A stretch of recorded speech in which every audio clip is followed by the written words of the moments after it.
Bismillahirrahmanirrahim.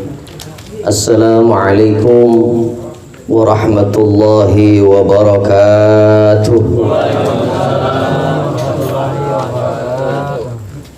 Alhamdulillah, alhamdulillahi rabbil alamin,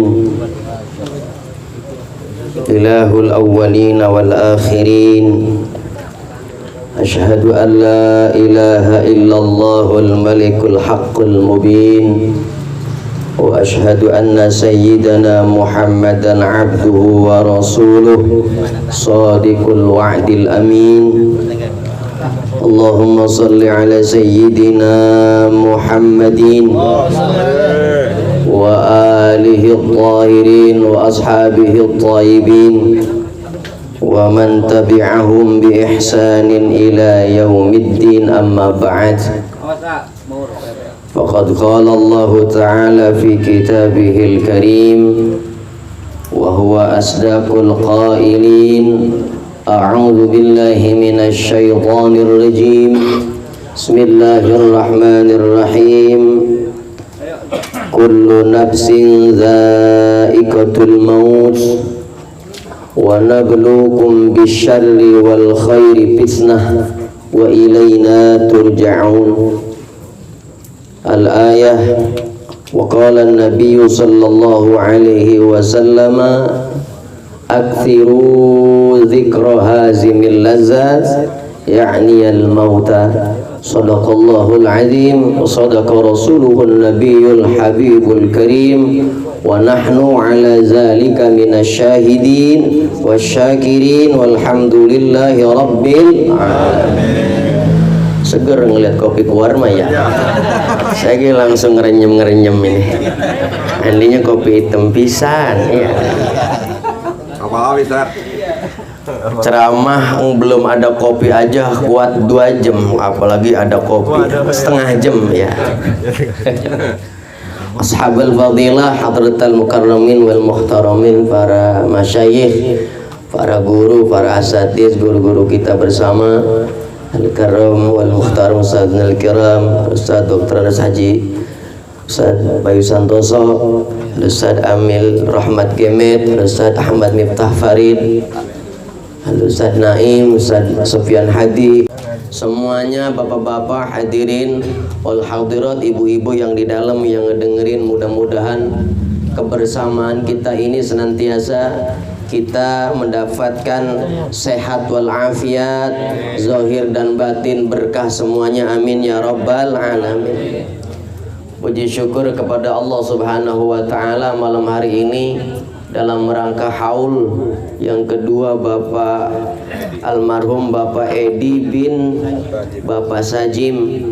Semoga melalui untayan kegiatan kita, zikir tahlilnya, bacaan surah yasinnya, ta'limnya, doa-doanya, semuanya menjadikan doa-doa yang makbul, pahalanya mengalir kepada almarhum khususnya Bapak Edi bin Bapak Sajim. Tidak lupa sholawat ma'asalam disampaikan senantiasa selalu kepada uswatun hasanah kita, Sayyidul Anbiya'i wal Mursalin, yakni Nabi Muhammad sallallahu alaihi wasallam, kepada keluarga beliau, para sahabatnya, para tabi'in, pengikut tabi'in. Mudah-mudahan termasuk kita dan keluarga kita ditetapkan iman dan Islam, ittiba', mengikuti ajaran baginda Nabi Muhammad sallallahu alaihi wasallam. Sebab nikmat jadi umatnya Nabi Muhammad sallallahu alaihi wasallam. Bagi kita umat Islam di Indonesia banyak acara, banyak pengajian. Sal ada dikit-dikit kita kumpul-kumpul ngaji. Ini sekarang arisan ongkoh pada ngaji, alhamdulillah. Ada sebuah hadis tadi, minimal kumpulan apa ge kita gabungin be, kita arahin be ke hadis tadi itu. Kata Nabi sallallahu alaihi wasallam, aktsiru dzikra hazimil lazat, banyak-banyakinlah kamu semua zikir mengingat hazimil lazat, hal yang akan memisahkan kelezatan. Apa itu? Ya'niyal mauta, yaitu kematian. Jadi malam hari ini intinya mah bari arisan, bari acara haulan, kita ngambil pelajaran bahwa ada yang kita peringatin, yaitu haul keduanya Bapak Edi bin Bapak Sajim yang 2 tahun lalu mah beliau teh masih hayat, masih hidup bersama kita. Ada sebuah riwayat, kalau pengen kita hidup berkah jangan lupain ngirim hadoroh tawasul, kirim Al-Fatihah minimalnya 7 tanjatan, bukan 7 turunan. Kalau 7 turunan ke bawah, ini 7 tanjatan. Berarti bapak kita, bapaknya engkong kita, bapaknya engkong, bapaknya 7 tuh. Tanyain dah ke mak engkong kita, Pak, ditulis. Habis ditulis di kertas lembar, kalau bisa mau diketik, dilaminating, taruh deket tempat sholat di rumah tuh. Hal ini sesuai dengan firman Allah Subhanahu wa taala. Ada satu ayat dalam Al-Qur'an surah Al-Anbiya ayat 34. A'udzu billahi minasy syaithanir rajim. Bismillahirrahmanirrahim. Wa ma ja'alna li basharin min qablikal khuld afa in fahumul khalidun. Wa ma ja'alna, dan tiada kami menjadikan, libasharin kepada manusia, min qablika sebelum engkau Muhammad, apa itu al-khulda, yaitu kelanggengan. Dalam tafsir Jalalain, Al-Imam Jalaluddin As-Suyuti dan Imam Jalaluddin Al-Mahali mengatakan al-khulda itu al-baqa'u fid dunya. Nggak ada yang langgeng hidup di dunia. Dari zaman dulu kata Al-Quran, tidak kami pernah jadikan kepada manusia sebelum engkau Muhammad kelanggengan. Nggak ada yang hidup terus. Oleh karenanya meninggalnya orang tua kita Bapak Edi bin Sajim bukan barang baru. Min qablik, sebelum engkau udah pada meninggal. Kalau min qablik disebutkannya rasul-rasul sebelum Nabi Muhammad, maka rasul, para nabi yang jumlahnya menurut riwayat 124.000 nabi, 313 rasul sudah meninggal dunia. Belum kalau diceritain ada makhluk sebelum manusia di bumi. Jadi ini bumi yang kita tempatin, yang sekarang kita betah banget embung pulang, yang kita rasanya baru kemarin bulan puasa, rasanya kemarin bulan Muharram, sekarang udah Muharram lagi, cepet banget Pak. Ya, di alam dunia, apa saking betahnya kita di alam dunia, nggak kerasa waktu, detik berganti detik, hari berganti hari, bulan geser sama bulan, tahu-tahu yang dulu masih anak-anak sekarang udah pada punya anak, yang dulu pengen cucu sekarang digerumutin cucu, saking banyaknya cucu. Artinya waktu terus berputar. Ada makhluk sebelum manusia. Kalau kita baca riwayat Al-Imam Ibnu Katsir rahimahullah dalam Al-Bidayah wan Nihayah memaparkan ada makhluk namanya jin sebelum manusia tinggal di bumi. Bahkan dalam riwayat lain ada makhluk namanya tabirun nasar, sejenis unggas. Lalu ada lagi namanya Abul Jannah, Banul Jannah, ada Al-Hin.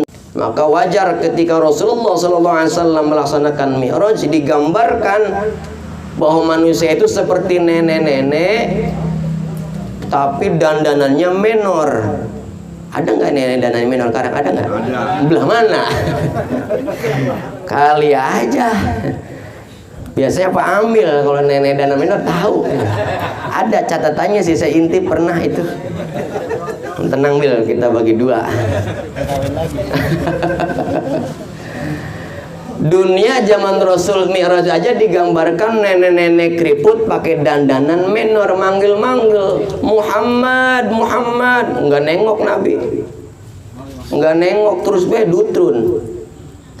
Begitu agak jauhan dikit nanya sama malaikat Jibril, ya Jibril, sampah tadi yang manggil-manggil. Itu untung engkau nggak nengok ya Rasulullah. Emang apa? Kalau nengok itu teh simbol dunia yang udah tua tapi makin menor, makin cantik dandan baik, dunia udah tua. Kalau engkau nengok, niscaya umatmu bakal pada nengok baik ke dunia. Apalagi ama perempuan denok montok tibang nenek-nenek dipelototin baik. Nenek-neneknya aja itu menyang salah Pak ya. Kita mah ya salah sih, bener baik nenggangnya ya. Ya Allah, Rasul enggak nengok aja umat kita, umat Nabi Muhammad maksudnya sekarang pada gonjang-ganjing hiruk pikuk kehidupan alam dunia. Wa ma ja'alna li basyarin min qablikal khuld. Tidak kami jadikan kepada manusia sebelum engkau kehidupan yang langgeng. Apa imitta? Apakah kalau engkau meninggal dunia, kalau engkau meninggal dunia Muhammad, fahumul khalidun, mereka juga akan langgeng. Jadi kata Imam Jalaluddin As-Suyuti dan Jalaluddin Al-Mahalli rahimahumullah dalam tafsir Jalalainnya, nazala lamma qala al-kuffar anna Muhammadan sayamut gitu. Orang-orang kafir pada ngomong di Mekah begini ngomongnya, ntar Muhammad bakal mati. Turun ayat ini. Terus kalau Muhammad mati emang ente mau langgeng? Sama mati juga gitu. Jadi artinya apa pelajarannya malam ini? Kalau malam hari ini kita tahlilan, kita haulan Bapak Edi bin Sajam, sangat boleh jadi bakal bergantian. Ayat selanjutnya daripada lanjutan ayat yang tadi itu, kullu nafsing za'iqatul maut, tiap awak-awakan, tiap yang bernyawa bakal mati. Bahkan dalam ayat yang lain mah kullu man 'alaiha fan wa yabqa wajhu rabbika dzul jalali wal ikram. Kullu man 'alaiha fan, semuanya bakal binasa. Yang kekal siapa? Wa yabqa wajhu rabbika dzul jalali wal ikram, hanya zat Allah yang mulia, yang agung, yang bakal kekal. Semua binasa. Makhluk dari zaman dunia diadakan, kemudian meninggal semua sampai pada hari yang ditentukan, maliki yaumiddin. Ya Allah menjadi raja di raja, di mana semua makhluk yang tadinya ngaku raja, ngaku pemimpin nggak ada. Nah, disitulah kemudian diciptakan yang namanya kematian, dan kematian adalah hak.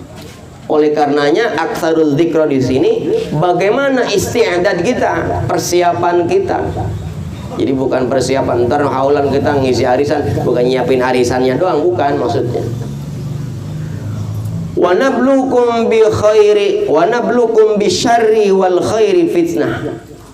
Dan kami akan menguji kamu bisyarri dengan keburukan, wal khairi dan kebaikan, fitnah sebagai ujian.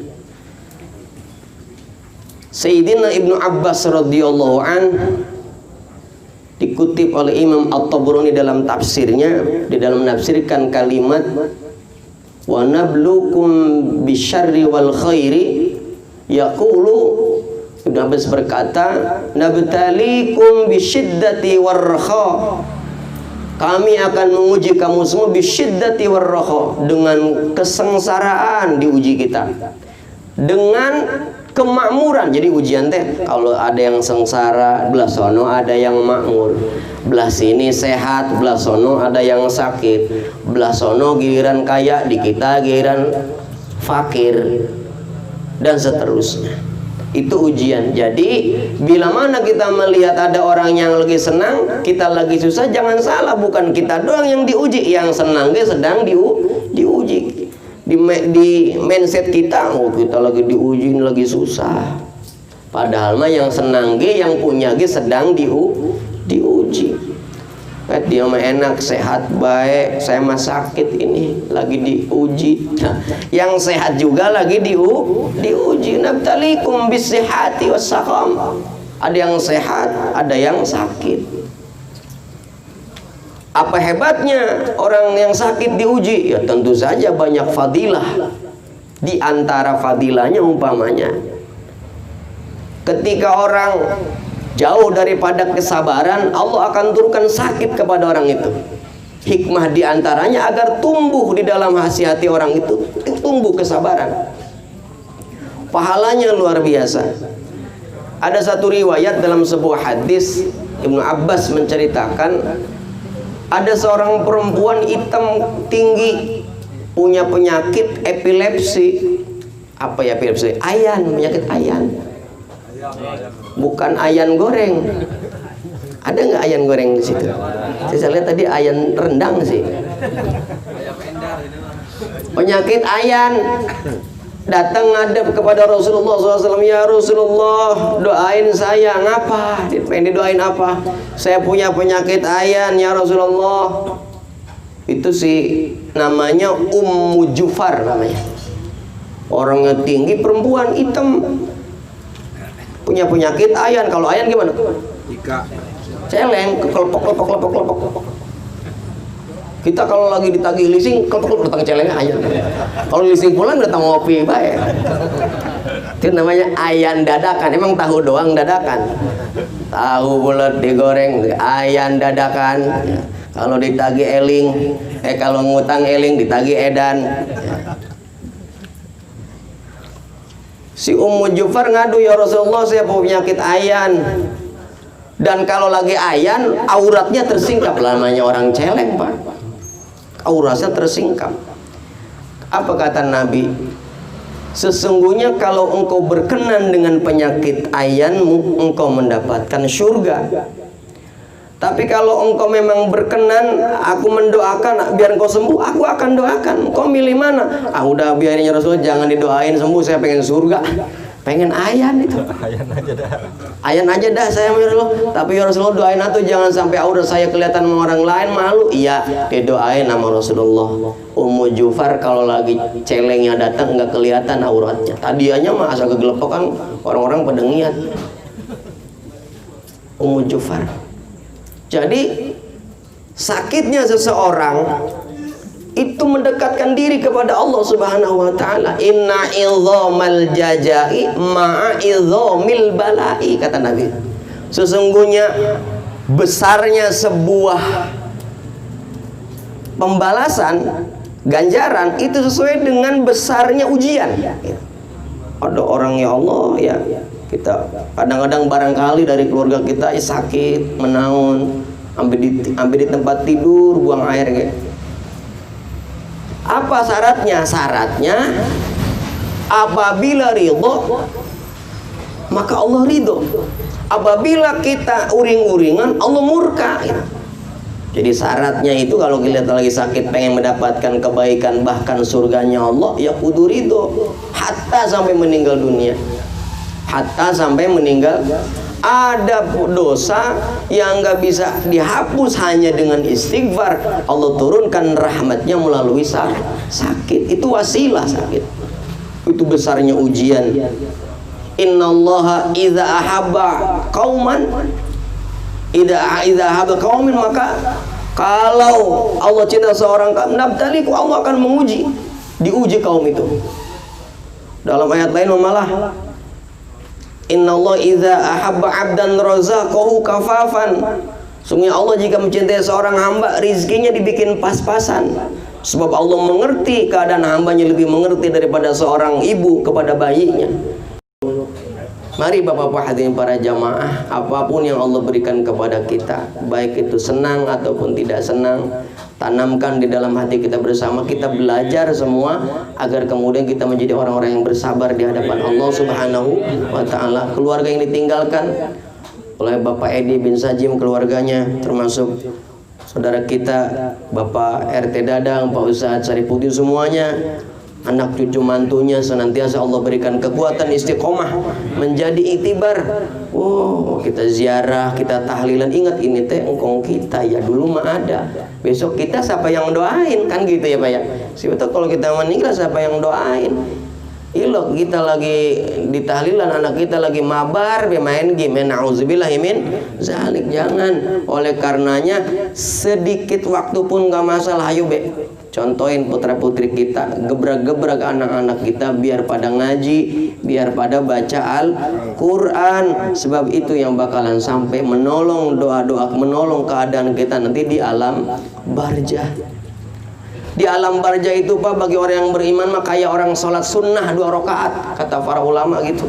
Tapi bagi orang yang nggak pernah ibadah, waduh lama, banyak lika-likunya.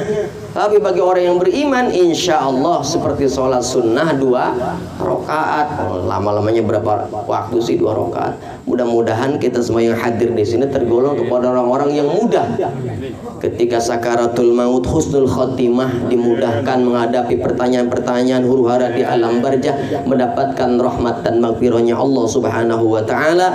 Ala hadhihi niyyah. Al-Fatihah.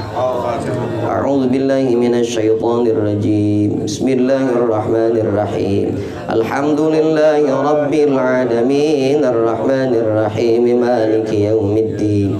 Iyyaka na'budu wa iyyaka nasta'in. Ihdinas siratal mustaqim. Siratal ladzina an'amta 'alaihim ghairil maghdubi 'alaihim waladdallin. Rabbighfir lana wa liwalidayna amin. Hadirin Bapak jamaah, mudah-mudahan yang disampaikan malam hari ini dilaksanakan oleh Sohibul Bait malam hari ini menjadi nilai tambahan kebaikan di hadapan Allah Subhanahu wa taala. Mohon dimaafkan, hadanallahu wa iyyakum ajma'in. Wassalamualaikum warahmatullahi wabarakatuh. Waalaikumsalam.